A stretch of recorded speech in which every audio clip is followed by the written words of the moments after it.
kita diberi peluang berjumpa kembali walaupun banyak virus datang, ya. Dia tidak menghalang kita, alhamdulillah, daripada terus beristiqamah mempelajari ayat-ayat Allah. Jadi bab corona ni, Islam ajar kita dua perkara. Yang pertama, sabda Nabi SAW, la adwa wala tiyarata, tidak ada jangkitan penyakit. Maksudnya apabila kita duduk dalam kawasan wabak, kita naklah yakin bahawa tidak akan berlaku penyakit melainkan dengan izin Allah. Maka kita diharamkan keluar daripada negara wabak. Sebab itu Nabi ajar kita bertawakal. Dalam masa yang sama, Nabi ajar hendaklah kita lari daripada ta'un, sebagaimana kita lari daripada singa. Tadi hadis menggalakkan kita menyerah diri, sekarang hadis menyuruh kita melarikan diri. Jadi hadis yang pertama, dalam wabak kita dilarang keluar. Hadis yang kedua, negara yang wabak kita juga diharamkan masuk, supaya dia tidak merebak, biar dia habis. Jadi Islam ni dah ajar lama dah sistem kuarantin.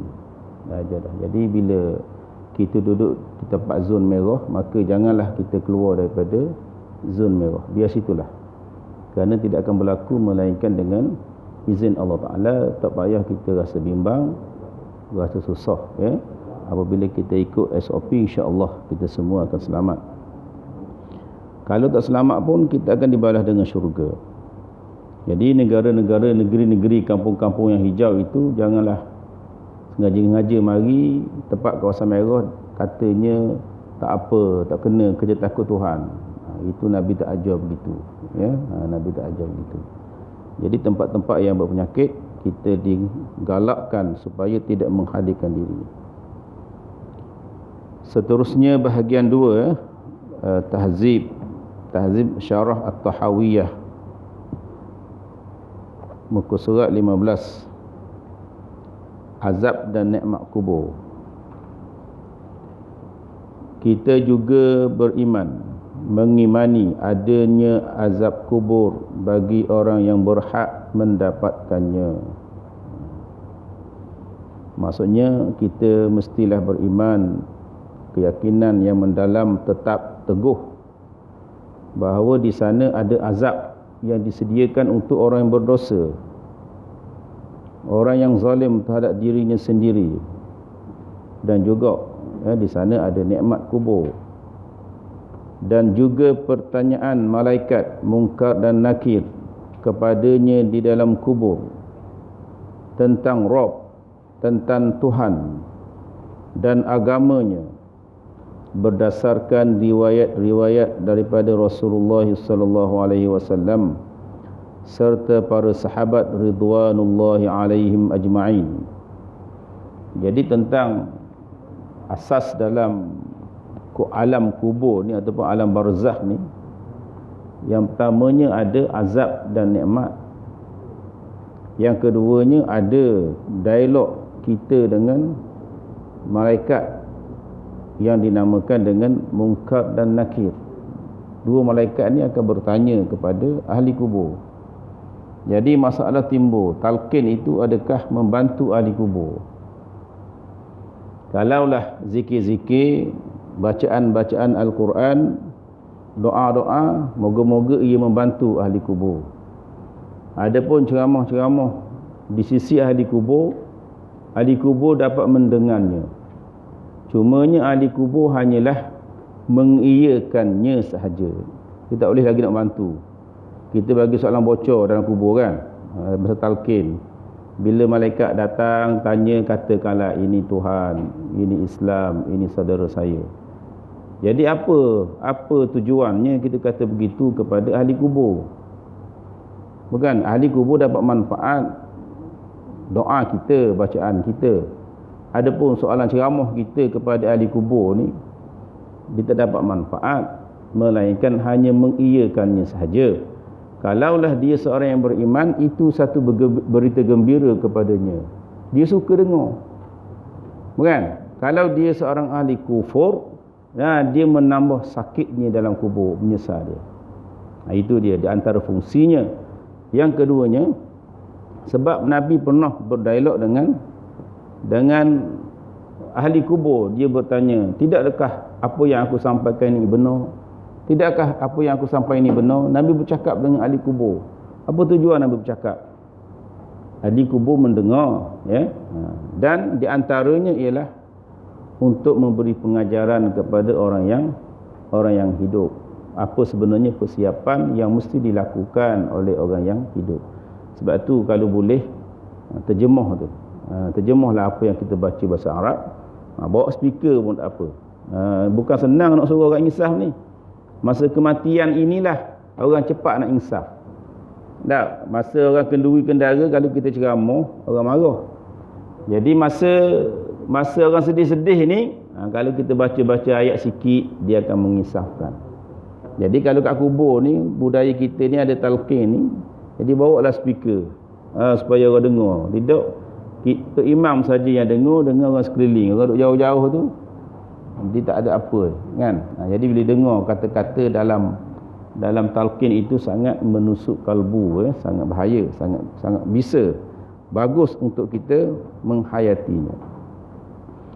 Alam kubur adalah taman-taman syurga. Kalau kita dapat amalan kita baik diterima oleh Allah Ta'ala, maka kubur itu adalah taman syurga. Tak kisahlah. Ada satu dialog, saya dialog dengan seorang macam etis lah. Saya tanya dia, ayah awak kat mana? Dia kata, ayah saya mati dah. Lepas tu tanam kat mana? Tak, saya bakar.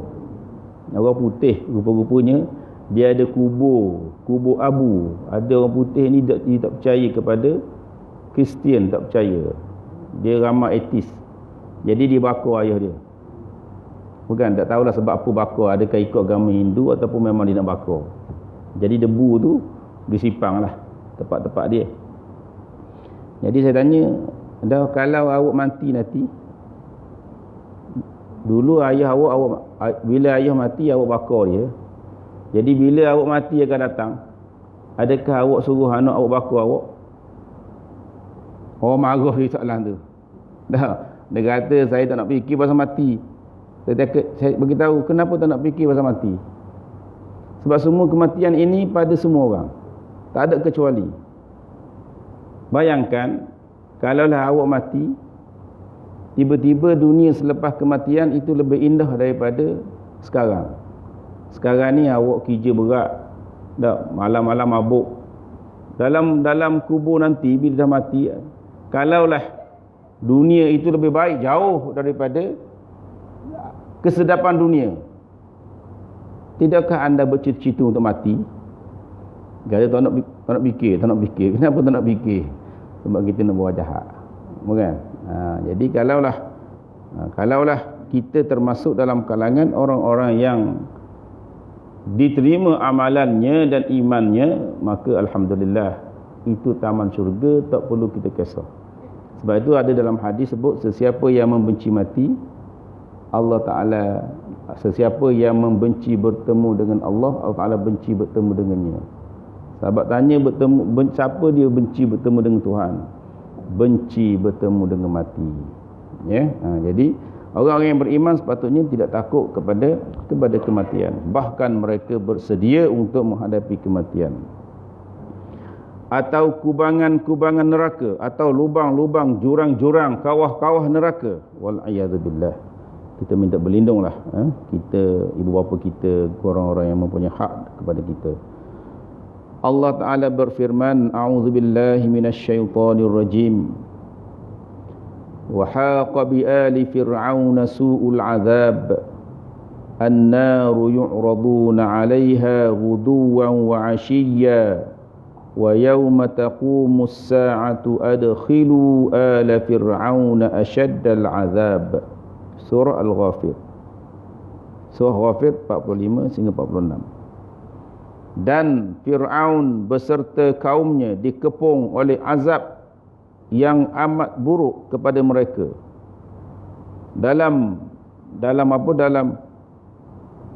Dalam kubur itu dah dikepung oleh azab yang sangat buruk. Mereka dinampakkan, diperlihatkan kepada mereka neraka pada pagi dan petang hari. Wal'iyadzubillah. Kita minta berlindunglah daripada termasuk dalam kalangan orang yang dinampakkan neraka dalam kubur. Kubur ni dah sakit. Betul? Sakit bagi orang yang tak beriman, sakit. Ya, banyak cerita-cerita tentang sakit. Orang yang tak pandai kebersihan asas. Kita sibuk belajar benda-benda yang tidak membantu sangat di akhirat. Kalaulah kita meninggalkan perkara yang asas agama kita. Asasnya apa dia? Fardu ain kita tu. Jangan sekali-kali kita alpa leka daripada kita refresh balik amalan kita. Jangan. Walaupun kita dah tua, walaupun kita dah pandai, walaupun kita dah ulama, bacalah kitab semula. Kadang-kadang kita terpesong pun biasa berlaku. Kadang-kadang ilmu kita tidak ditahqiqkan, tidak dicek semula. Kadang-kadang ada berlaku. Ada seorang ustaz ni kira pandai lah, ngaji agama banyak ustaz ni. Tapi dia bawa satu cerita. Ada seorang sahabat yang sibuk. Lepas mayang lari tak sedang berzikir. Lalu Nabi tanya, kenapa ni kecoh-kecoh sangat lepas mayang balik, tak sempat nak berzikir? Dia kata, saya sibuk Rasulullah, nak cari duit tak cukup, kena kerja banyak sikit. Boleh tak Rasulullah tolong doa saya dikaya? Lalu Rasulullah pun berdoa lah dia jadi kaya. Bila dia kaya, ternakan dia dah banyak, dia susah nak hadiri sembahyang berjemaah bersama Rasulullah sallallahu alaihi wasallam, sehingga jarang-jarang dia berjumpa dengan Rasulullah sallallahu alaihi wasallam. Lalu keluar ayat zakat, minta zakat, dia tangguh-tangguh pula nak bayar zakat. Lalu bila keluar celaan orang yang tak bayar zakat, dia pun sibuk-sibuk nak bayar zakat. Nabi kata, awak dah terlewat, zakat anda tidak diterima. Sampai Rasulullah SAW wafat, zakatnya tidak diterima. Zaman Abu Bakar, zakatnya juga tidak diterima. Zaman Sayyidina Umar, zakatnya juga tidak diterima. Ni cerita masyhur ke? Biasa dengar tak cerita ni? Rasa-rasa biasa dengar tak? Tapi rupa-rupanya cerita ni cerita yang palsu.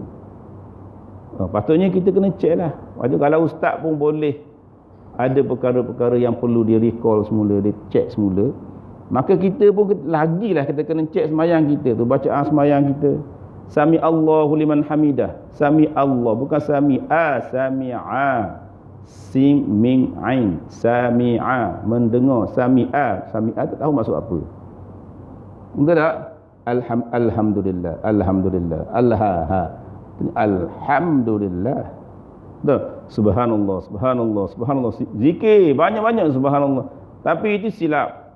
Subhanallah, bukan subha, apa subhannya.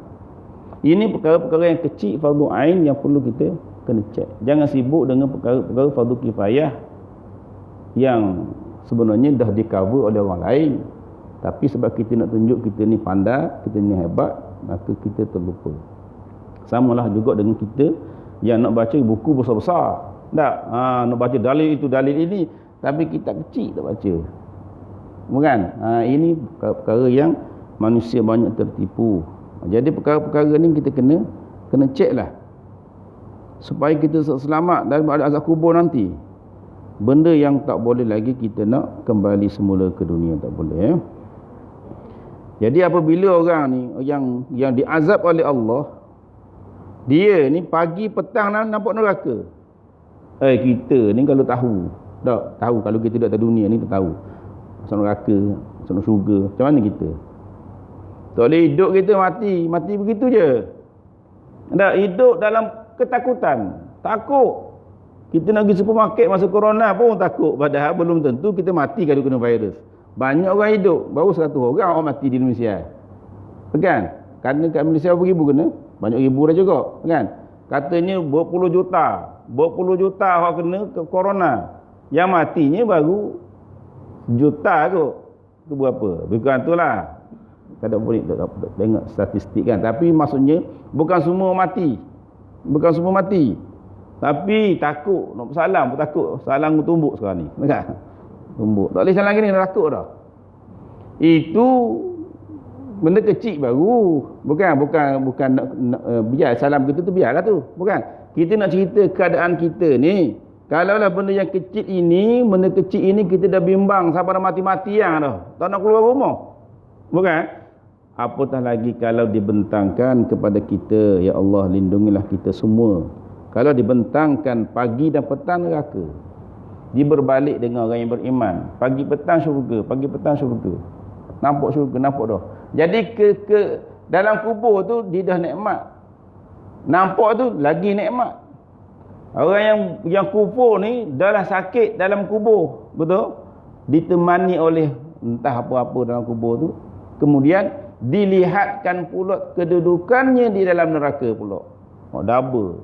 Lepas tu berjumpa pula dengan neraka, wa'alaikumsalam. Itu bukti bahawa ini adalah azab kubur. Sebab dia belum lagi dia masukkan ke dalam neraka, dia baru diperlihat. Sekarang ni Firaun kat mana? Firaun dalam kubur, bukan? Jadi seksaan dalam kubur itu termasuk diperlihatkan kepadanya neraka pagi dan petang, dikepung oleh azab. Tiga perkara tu kan, ada azab satu, yang keduanya diperlihat neraka pagi dan petang. Dan pada hari terjadinya kiamat nanti dikatakan kepada malaikat berkata, bukan dikatakan kepada malaikat, maksudnya dikatakan kepada malaikat disuruh untuk berkata, masuklah Fir'aun, wahai Fir'aun dan kaumnya ke dalam azab yang sangat keras, baru masuk dalam neraka. Demikian juga firman Allah, a'udzubillahi minasyaitonirrajim, wa inna lilladzina zalamu 'adzaban duna dzalik walakinna aktsarahum la ya'lamun. Surah At-Tur ayat 47. Dan sesungguhnya untuk orang-orang yang zalim ada azab selain daripada itu. Ada azab selain daripada dalam kubur tu, ada lagi azab yang sedang menunggu. Tetapi kebanyakan mereka itu tidak mengetahui. Tak tahu ni sebab tak nak fikir, sebab tak nak fikir.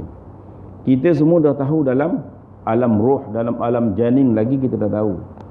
Sebab apabila roh bersama dengan jasad, maka roh terpedaya, terpengaruh dengan jasad badan kita ni, maka dia pun lapar. Asalnya dia tak makan, bukan? Dia makan makanan dia lah. Tapi bila dia bersama dengan kita, dengan jasad kita ni pun, dia pun terpengaruh dengan jasad. Jadi jasad ini ada sifat-sifat kelupaan. Jadi dia lupa. Bila dia lahir saja dia lupa. Sedangkan masa janin Allah Ta'ala dah isytihad, alastu bi rabbikum, tidakkah aku Tuhan kamu. Bila masuk jasad manusia dia lupa. Bila dia lupa, Allah Ta'ala memberinya akal supaya dia ingat siapa Tuhan. Tapi lupa lagi. Akal ni lupa juga. Roh kita ni akal bagi lupa lagi. Kemudian diberi pula, diutuskan kepada mereka rasul, lupa juga. Diberi kepada mereka kitab, lupa juga. Selepas itu didenda mereka, diberi azab di atas dunia, kadang-kadang malapetaka, kadang-kadang sakit. Supaya apa ni? Supaya kita ingat kembali siapa sebenarnya kita, kan? Tapi banyak lagi manusia yang lupa, banyak manusia lagi. Sebab itulah kebanyakan mereka tidak mengetahui. Mungkin yang dimaksudkan dalam ayat, maksud mungkin, bukan mungkin maksudnya tak pasti, bukan. Dalam Quran dia kata ihtimal, dalam bahasa tafsir dia panggil ihtimal. Maksud dia pelbagai, boleh A, boleh B, boleh C, boleh D. Jadi kalau kita boleh pakai belaka, sebaiknya pakai belaka tafsir itu. Begitu tafsir Quran dan hadis. Kalau boleh pakai dua, kita pakai dua. Yang tiga, empat tu dia bertentangan dengan ayat-ayat yang lain, kita tinggal. Contoh aula mastumun nisa. Bukan? Sentuh perempuan. Apa maksud sentuh? Ada yang kata jima', ada kata sentuh, ada kata sentuh dengan syahwat. Nak pakai mana? Jadi dia terpaksa kepada dalil-dalil yang lain, dalil-dalil yang lain. Maka di situ hanya pakai satu. Tapi di sini apabila tidak ada dalil-dalil lain yang mengkhususkan, maka kita pakai belakalah. Ya. Dia kena kaedah begitu. Umum hendaklah dikekal dengan umumnya sehingga datang dalil-dalil yang menkhaskannya. Itu masuk mungkin di situ ya. Jangan pula bila kata mungkin, pendapat kedua tu macam salah, bukan begitu. Bukan maksud mungkin, maksud ragu, bukan maksud begitu ya. Yang dimaksudkan dalam ayat, tengok, satu, mereka diazab dengan dibunuh di dunia dan diazab. Dia dibunuh di dunia. Satu azab. Azab yang pertama, bila orang zalim, dia diuji dengan kesusahan di dunia. Sebenarnya dunia ni walaupun bukan orang zalim, orang beriman pun disusah juga di dunia ini. Sebab Tuhan berfirman, a'udzubillahi minasyaitonirrajim, wala nabluwannakum bisyai'im minal khauf. Kami sesungguhnya demi akan menguji mereka. Bukan? Ketakutan, kefakiran, kematian. Asyaddu bala'an al-anbiya. Orang yang paling banyak sekali disusahkan ialah nabi-nabi. Cumanya mereka ini disusahkan untuk dinaikkan darjat dia, disucikan di sisi Allah, diberi pahala. Itu dunia. Tak ada orang atas dunia ni kenyang sepanjang masa, tak ada. Dia ada hari lapar dia. Tak ada atas dunia ni dia jaga sepanjang masa, tak ada. Dia ada hari mengantuk dia. Tak ada orang sehat sepanjang masa, dia ada hari sakit dia. Tak ada masa muda sentiasa, ada hari tua dia. Itu dunia, kan? Dunia adalah dunia tempat-tempat ujian. Tetapi bagi orang-orang yang zalim, mereka itu diazabkan dengan sebab kezaliman. Bagi orang-orang yang bertakwa, mereka itu diuji untuk meninggikan darjat. Itu beza, ya. Atau diazab di alam barzakh. Maksud yang kedua, mereka diazab di alam barzakh.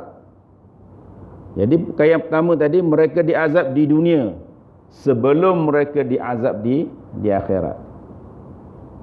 Kalau kita fikir elok ya, orang zalim ni, dia ni disusahkan. Tak. Tetapi kenapa manusia bersama dengan orang yang zalim? Kita ada dua pilihan saja. Sama ada nak susah bersama dengan Islam atau nak susah bersama dengan kekufuran. Tak ada jalan tengah. Tak ada. Sama ada kita susah dengan jihad ataupun kita susah menjadi hamba kepada kekufuran. Sebab orang-orang yang bukan Islam, kalau kita ikut dia, kita akan jadi hamba pada mereka dan kita tak berani nak beramal dengan agama. Tak berani sebab Islam ni dia memang agama tinggi. Dia tak boleh di bawah. Bukan? Kita nampak kemungkaran, kita kena tegur. Jadi bila orang kafir buat kemungkaran, kita nak tegur tak? Kalau kita bersama dengan mereka, kita tak tegur. Jadi kita hamba dalam kehinaan. Dan tunggu masa kita akan kick out. Wa kadzalika nuwalli ba'dadh-dhalimina ba'dhan bima kanu yaksibun. Nyata dalam Quran. Demikianlah kami mengatasi orang zalim kepada orang zalim yang lain. Maksudnya orang zalim ni, dia akan cantas mencantas. Itu tabiat dia. Dia tak boleh kekal bersatu, tak boleh. Dia tunggu masa je, dia akan tikam kawan dia. Jadi bila kita bersama dengan kezaliman, kekufuran, tunggu masa kita akan ditikam belakang. Atau kita nak juga ditikam, tetapi kita di atas landasan jihad dan Islam. Yang mana pilihan? Banyak orang nampak kesenangan bersama dengan kezaliman dan kekufuran. Contoh, kita bersama dengan kezaliman, kita buat senyap aja dah, tak nak bersama dengan Islam. Harga barang naik, rasuah sana, rasuah sini. Kita bila minta permohonan, orang tak layan. Bila kita masuk mahkamah, kita kalah semua. Jadi ini yang berlaku kepada orang-orang yang bersama dengan kezaliman. Tapi tetap manusia nampak kerana dihiaskan oleh syaitan, jalan-jalan kezaliman itu adalah indah-indah. jalan bersama dengan kebenaran itu adalah susah-susah semuanya. Yang kedua, diazab di alam barzakh, dan itulah yang zahirnya dalam ayat ini pendapat yang nampak lebih dekat, ya, ialah dinyatakan alam barzakh, maksudnya mereka diseksa dalam alam barzakh sebelum diseksa di alam akhirat. Kerana ramai daripada mereka yang mati dan tidak pernah diazab di dunia. Jadi hujah yang kata alam barzakh dalam ayat tadi itu, sebab orang-orang zalim ini ramai mereka yang tidak diazab pun di atas dunia, tak mati pun, bahkan umur dia panjang pada kita, kaya pada kita pula, hidup mewah pada kita. Tapi kita kena ingat, ini pendapat dia, ya. Kalau pendapat yang pertama tadi, barangkali dia nak berhujah lain pula. Masing-masing ada hujah masing-masing. Jadi kalau kita nak pakai dua-dua, itu ahlan wa sahlan, ya. Nak pakai salah satu pun tak apa. Atau yang kedua, yang ketiga, mungkin yang dimaksudkan lebih luas daripada itu. Maksudnya dia pakai belaka. Orang yang zalim ini diazab di dunia, juga diazab di alam barzakh, dan nanti akan diazab di akhirat nanti. Daripada Al-Bara' bin Azib, dia berkata, kami sedang menguburkan jenazah di tanah Gharqad. Tiba-tiba Nabi SAW datang dan duduk. Kami pun ikut duduk di sekeliling baginda. Seolah-olah di atas kepala kami ada burung-burung bagi mendengarkan sabda baginda.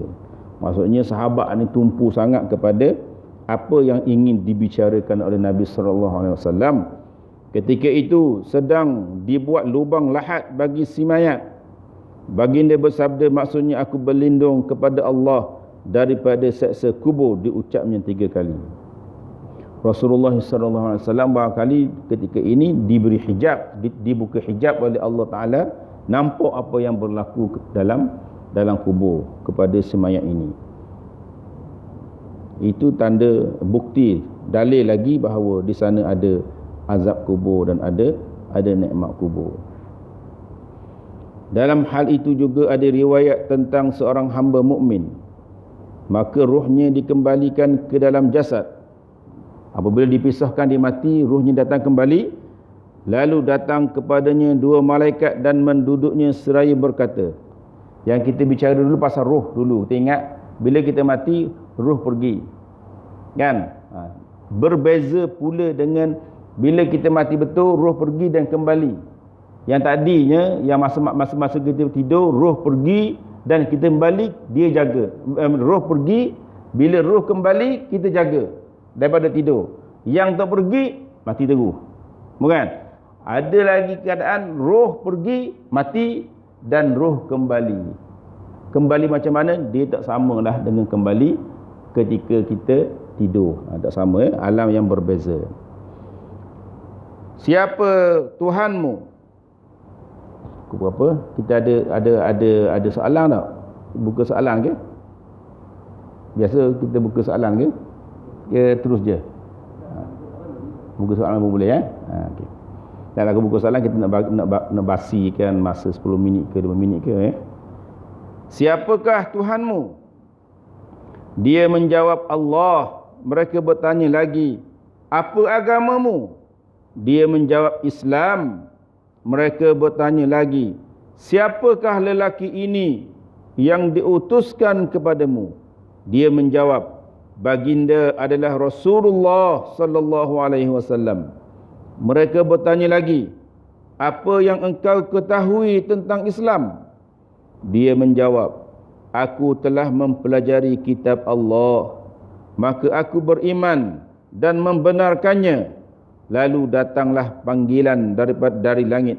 Sungguh benar hamba-Ku ini, berikan kepadanya tilam dari syurga dan bukakan baginya pintu ke arah syurga. Alhamdulillah, ya.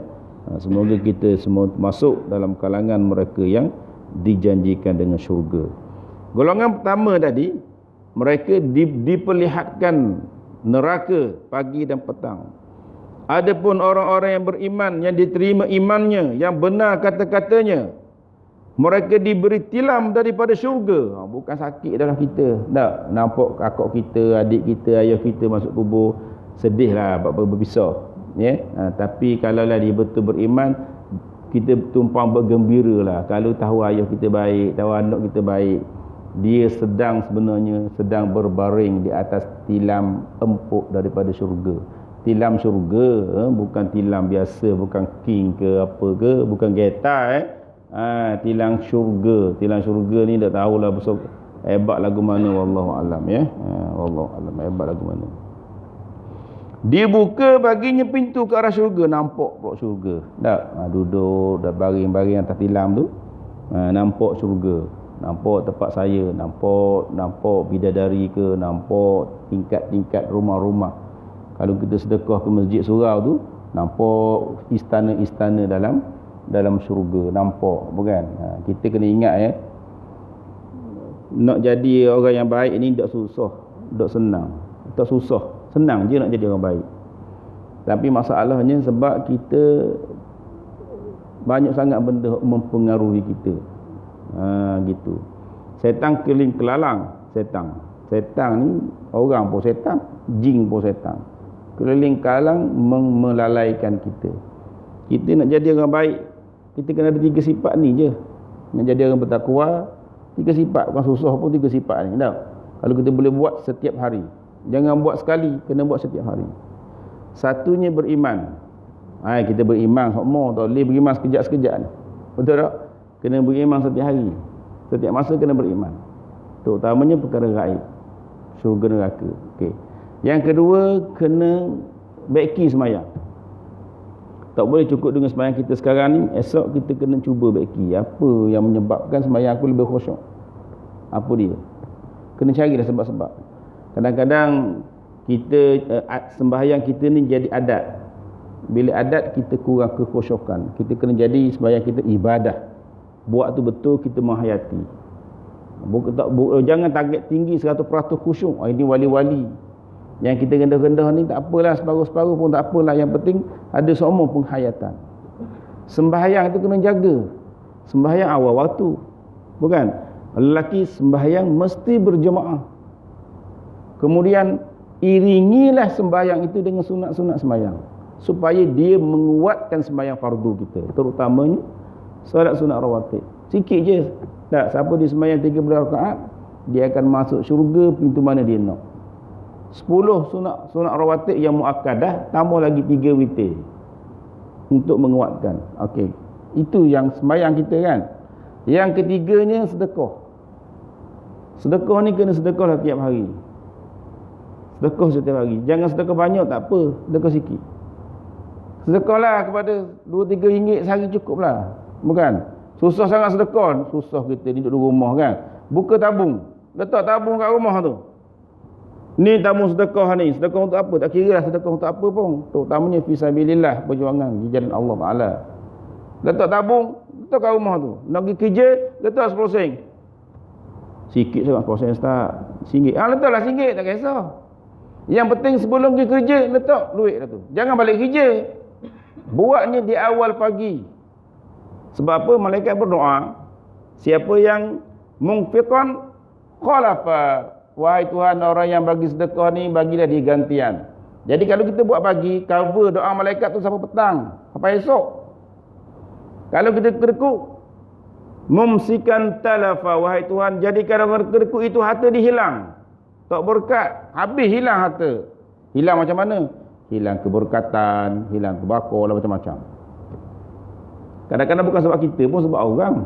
Tapi hilang juga harta tu. Sebab apa? Kedekut punya pasal. Jadi macam mana? 3 perkara ni kita kena lazimi betul-betul lah. Setiap hari sedekah. Kadang-kadang kita sedekah ke masjid, ke surau saja kan. Jadi kita pergi subuh tu, letaklah RM1. Kita dah cover dapat 1 hari. Bukan? Kalau maksudnya kita paling kurang, kita tak dapat doa buruk malaikat tu. Doa buruk malaikat bermaksud kita garanti dapat. Bukannya malaikat berdoa kita tak dapat. Bukan begitu. Bila malaikat berdoa baik, garanti dapat baik. Cuma kebaikan kita nampak itu kemungkinan kira. Bila malaikat berdoa buruk, itu garanti buruk. Cuma nampak tidak nampak, itu belakang kira. Itu maksud dia. Bukannya bila malaikat berdoa, nanti Tuhan terima, Tuhan tak terima. Bukan macam doa kita. Bukan. Doa kita pun Allah Ta'ala janji untuk untuk makbulkan, apatah lagi doa para malaikat. Ya. Ada riwayat tentang, jadi 3 perkara tu cubalah lazimi ya. Ada riwayat tentang hamba yang kafir, lalu ia didatangi 2 malaikat dan mendudukkannya seraya berkata, siapakah Tuhanmu? Dia menjawab, saya tidak tahu. Mereka bertanya lagi, siapakah lelaki ini yang diutuskan kepadamu? Dia menjawab, saya tidak tahu. Maka datanglah panggilan dari atas langit, sungguh ia berdusta, bentangkan baginya tilam daripada neraka. Kena bakar dah, awal kena bakar Cuma tak bakar sangat lagi kan.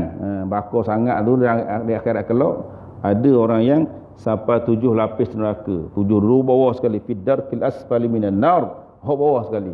Hok bawah sekali ini untuk orang alim. Untuk orang alim tu, bukan orang baik ya. Untuk orang alim yang munafik. Orang munafik ni orang alim, dia tahu kebenaran tapi tak nak ikut. Fid-darkil asfali minan nar, orang alim ataupun orang munafik. Orang alim yang munafik. Sebab orang munafik ni biasanya dia tahu agama, tapi dia berpura-pura beragama sedangkan hatinya adalah kufur. Jadi orang ringan sekali dikatakan bahawa dia pakai selipar kan, pakai selipar daripada neraka, bergelegok otak. Dah ni bagi tilam ni, dah gelegok mana ya, gelegok mana, sakit kan. Jadi bertaubatlah sungguh-sungguh, jadilah berhentilah buat dosa kan. Sikit-sikit tu kita minta ampunlah kepada Allah Ta'ala. Sebab tu kita ni nak tinggal dosa bukan senang tak. Manusia ni biasanya dia ada 2-3 dosa je, dia tak banyak buat dosa. Tak ada orang dia lah membunuh, dia lah merompak, dia lah rasuah, dia lah, tak ada orang begitu bukan. Biasanya dia buat 1-2 je dosa, tak banyak dosa itu manusia. Jadi bila kita buat sikit dosa ni, kita kena cari amalan untuk menghapuskan dosa. Kena carilah dah. Antaranya datang ke seorang masjid tu kan, hapus dosa. Ambil wuduk tu, hapus dosa. Senyum-senyum, hapus dosa. Istighfar, hapus dosa. Semayang kita, puasa kita kan, macam puasa 10, 9 Zulhijjah. Kalau puasa 9 Zulhijjah tu diampunkan 3 tahun dosa. Dosa lepas, dosa tahun ni akan datang. Jadi 3 tahun dah ampunkan dosa. Siapa yang berpuasa 6 Syawal tu dihapuskan ataupun seperti dia puasa setahun. Jadi ini perkara yang mesti kita caknalah. Kita kena letak dalam list kehidupan kita apa amalan yang perlu kita lakukan. Jangan banyak kan tak boleh nak buat sikit-sikit yang kita tahu bahawa dia menghapuskan dosa. Bukan? Dah masuk waktu dah. Kita habis penenggan ni habis penenggan. Dan bukakan baginya pintu ke neraka, maka dia dapat merasakan panas dan bau racunnya. Kuburannya menjadi sempit sehingga menghimpit tulang rusuknya, sampai hancurlah tulang rusuknya. Bukan benda yang menyeronokkan. Azab-azab ini perlu kita fikir supaya kita dapat kekuatan untuk tidak melakukan dosa. Dan kalau kita terjumus pun, kita cepat-cepat bertaubat kembali kepada Allah Ta'ala. Jadi sekarang ni waktu PKP ni, waktu benda tahu, waktu sekarang ni kita kena cepat habis tau. Bukan? Ada perkeliling ke? Maksudnya masuk waktu terus berhenti ke kembali pada asal. Saya pun tak baca perkeliling. Dia masuk azan suruh berhenti tak? Kan? Jadi ada rasa gitulah. Kalau ada nak tanya-tanya pun kita lepas semayang lah ya. Jadi sekadar itulah saja. Apa yang baik itu sama-samalah kita amalkan, apa yang buruk itu sama-samalah kita istighfarkan. Subhanakallahumma bihamdik, asyhadu an la ilaha illa anta, astaghfiruka wa atubu ilaik. Wassalamualaikum warahmatullahi wabarakatuh.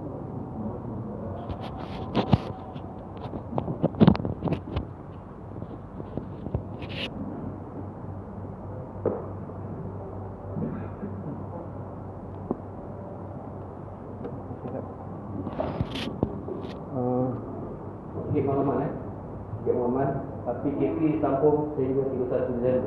Oh, lama ni. 21 ya.